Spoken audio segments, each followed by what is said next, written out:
Hello again, ladies and gentlemen. I'm Joe Hendy, the Android Authority app guy. BlueStacks has been the gold standard for running Android on PC for some time. Now there is a new challenger called Android. Can the king be dethroned? Let's take a look.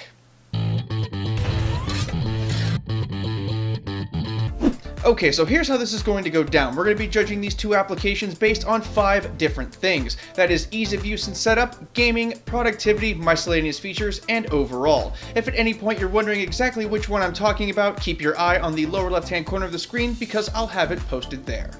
For BlueStacks, setting things up was ridiculously easy. You go to the site, you download the application, install it, and go. It's super easy. Once you're inside, you can browse and install various games and access them on the bar at the top.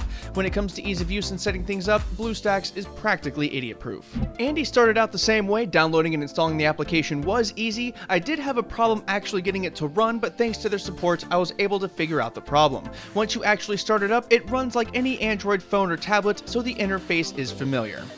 Andy does get some points back for having a good support staff. They use Facebook as their support page, and their people are generally pretty knowledgeable. In fact, shout out to Charlie from Andy because he's the dude that helped me out.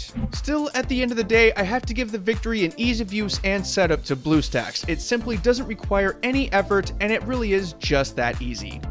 Of course, one of the main reasons people want Android on their computers is for gaming. Fortunately, both of these emulators support gameplay on Android. In BlueStacks, it appears as though the main focus is for gaming. They don't really recommend any normal applications, and we assume the recommended games are ones that have been tested and work well with BlueStacks. The games run fairly well. You can get ones in the Play Store that aren't listed in the BlueStacks recommendations, but they tend to run a little more clunky than the recommended ones. Andy focuses on an overall experience, so there aren't as many features there for gamers. For instance, BlueStacks has keyboard shortcuts built in for some games, whereas Andy does not. It does play games, and in some cases, like Clash of Clans, it actually plays the game better than BlueStacks in terms of stability. This is especially true for network-based games, which seem to load a lot faster on Andy. Andy does have a remote option where you can use your device as a controller for better gaming support if you so choose. BlueStacks does allow game controller support as well, but it requires a wired controller. Thanks to the fact that it runs a newer version of Android, the remote support, and just general performance, we have to give Andy the win here. There are some people who wish to use Android on their computers for productivity reasons. Here, BlueStacks doesn't fail utterly, but it does come close. It doesn't seem to like to run regular Android applications as well as it does games, and that's a damn shame. As you can see here, there is an excruciating amount of lag when simply typing things in Google Drive. It doesn't recommend any productivity apps, so you have to go out of your way to even find them. Really, BlueStacks wants to be a gaming emulator, and this is an area where it shows. That said, there are a few productivity apps that do work well, so if you need it for something very light like some word processing, it can still work for that. Like we stated earlier, Andy focuses more on a rounded experience, and this is where it shows. The same sort of problems I was having on BlueStacks simply were not present in Andy. The Google Drive lag wasn't present, apps loaded quickly and worked well. It's also worth pointing out that Andy can run things like Hangouts as well as third-party launchers, it can deliver real notifications, and even use widgets. It is worth mentioning that BlueStacks does run on an older version of Android while Andy runs on a newer version. That means in terms of things like app compatibility, Andy will probably have more applications that are usable than BlueStacks. I think it's pretty clear who the winner is with this one. Andy delivers a more traditional Android experience than BlueStacks, and that makes it a lot better if you're looking to be more productive. We've talked about the big stuff, but what about the little things? Here are the miscellaneous features.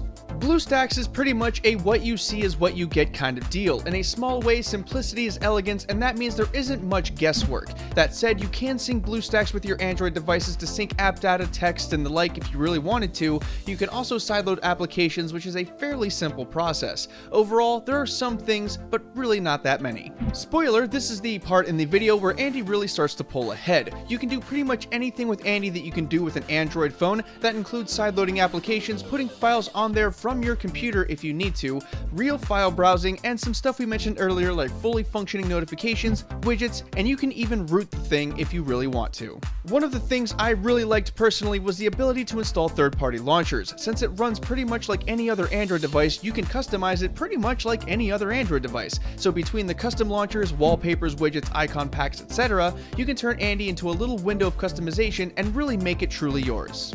The last thing I want to mention here is the ability to change the specs on Andy. It runs in a virtual machine, which is actually customizable. You can open up the virtual box that comes with Andy and give it some extra RAM, change how many CPU cores it has, and various other small things as well. Beware though, this is advanced user stuff, but you can totally go in there and give this bad boy 3 GB of RAM instead of the 1 and actually improve the performance.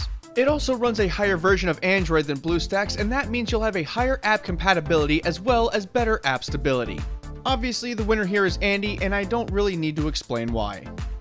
Overall, picking which one is better really depends on your needs. If you really just need something super simple that plays some light games and you really don't need it to do much else, then BlueStacks is still probably your best bet. After all, like we said earlier, there is an advantage to having simplicity. However, if you're willing to go through the slightly more complicated setup process, then Andy is by far the more full-featured Android emulator. It's way better for customization and productivity, and in some cases, it's even better at gaming.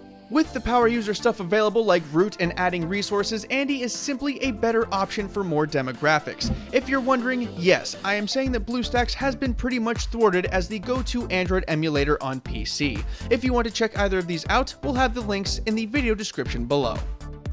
Once again, I'm Joe Hendy from AndroidAuthority.com. While you're here, why not subscribe to the Android Authority YouTube channel? If you want to follow Android Authority, myself, or the rest of the video team, you can find our social media links in the video description below. If you're hanging out for a minute, we have a couple of awesome videos for you to watch right over there and in the video description below for you folks on mobile. Don't forget to check out the written companion in the video description below for more information if you need it. As always, thanks for watching everybody, and have a wonderful day.